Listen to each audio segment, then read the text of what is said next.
لوگ ان کو برے القابات سے نوازتے ہیں، یہ فلاں ہے، یہ فلاں ہے، اور مولوی کو گالی تک جو ہے نا لوگوں نے بنا دیا ہے۔ تو یہ اللہ والوں کے لیے اس میں بہت بڑا سبق ہے کہ پریشان نہیں ہونا۔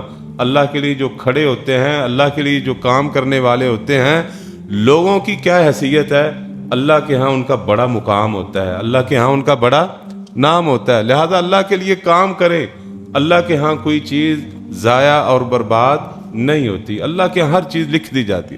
تو یہاں پہ بھی اللہ نے کہا محمد رسول اللہ، محمد صلی اللہ علیہ وسلم اللہ کے کیا ہیں؟ رسول ہیں۔ قریش مکہ مانے تب بھی رسول ہیں، نہ مانے تب بھی کیا ہے؟ رسول ہیں، ان کی کوئی حیثیت نہیں ہے۔ آگے پھر اللہ نے آپ کے جو ساتھی تھے، پچھلی آیت میں کل کے درس میں ہم نے کیا سنا کہ اللہ نے آپ کو رسول بنا کر اور ہدایت اور دین حق دے کر بھیجا تاکہ آپ سارے ادیان باطلہ پر اس دین حق کو غالب کر دیں۔ تو اللہ نے جو آپ کو ساتھی دیے، اللہ اکبر، ان کی صفات یہاں پہ اللہ بیان فرما رہا ہے۔ اور جو اللہ نے پہلی صفت بیان کی ہے وہ کیا ہے؟ والذین معہ اشداء علی الکفار رحماء بینہم، اور جو اس کے ساتھ ہیں وہ کافروں پر بڑے سخت ہیں۔ شدید کا لفظ مبالغے کے لیے آتا ہے، بہت سخت ہے، کافروں کے لیے بڑے ہی سخت ہیں۔ رحماء یہ بھی مبالغے کا صیغہ ہے، رحیم کی جمع رحماء، کہ وہ آپس میں بہت نرم دل ہیں، آپس میں نرم دل ہیں اور کافروں کے لیے بڑے ہی سخت ہیں۔ یہ کن کی صفت ہے؟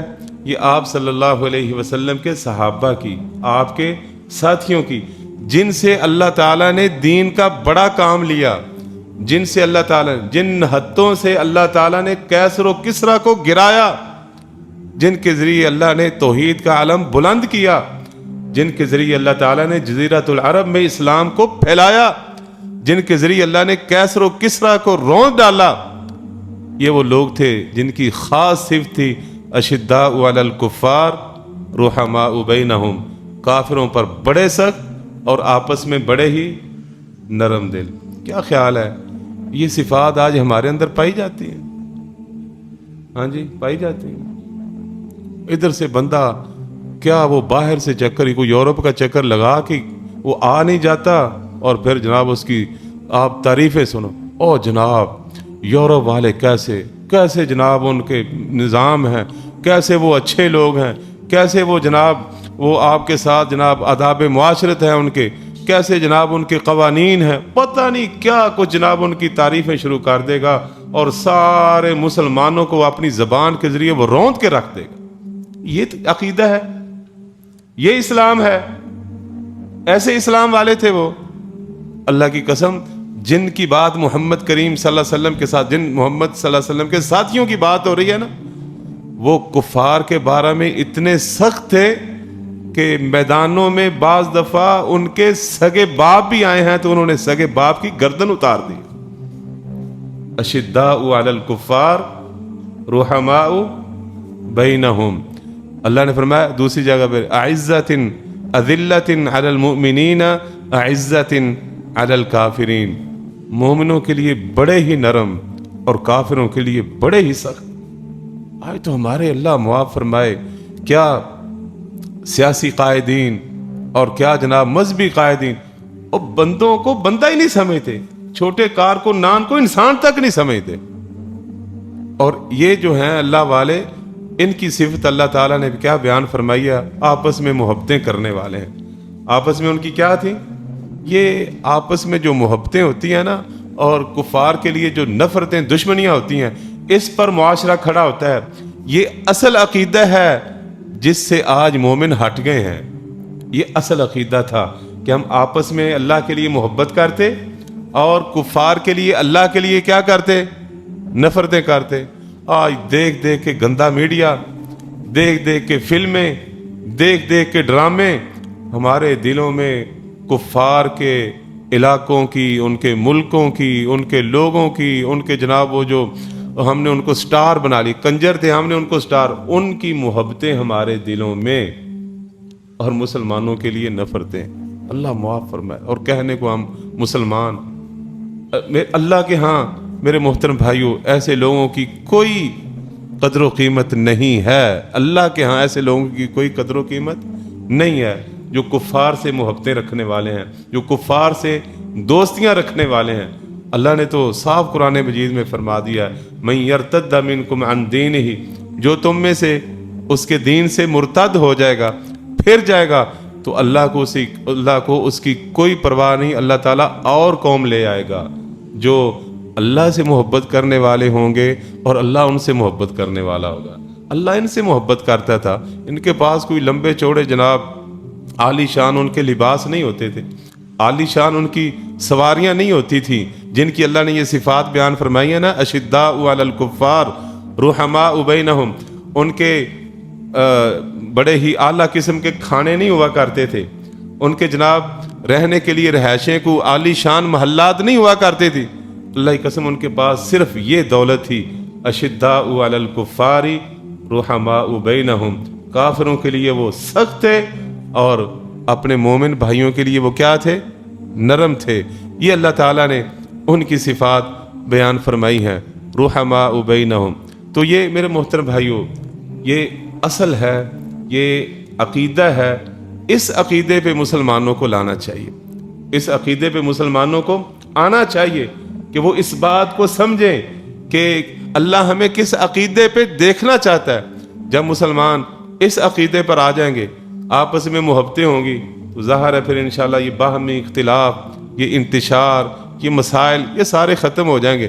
پھر انشاءاللہ جو ان کا اصل دشمن ہے اس کی پہچان بھی ہو جائے گی، اصل دشمن جو ہے اس کی پہچان۔ آج تو اللہ معاف فرمائے، یہ سوشل میڈیا آپ دیکھیں، کھول لیں، ہر مولوی جناب بیٹھا ہوا ہے فلاں اس کے جناب کو کلپ لگا کے پھر اس کی تردید کرتا ہوا نظر۔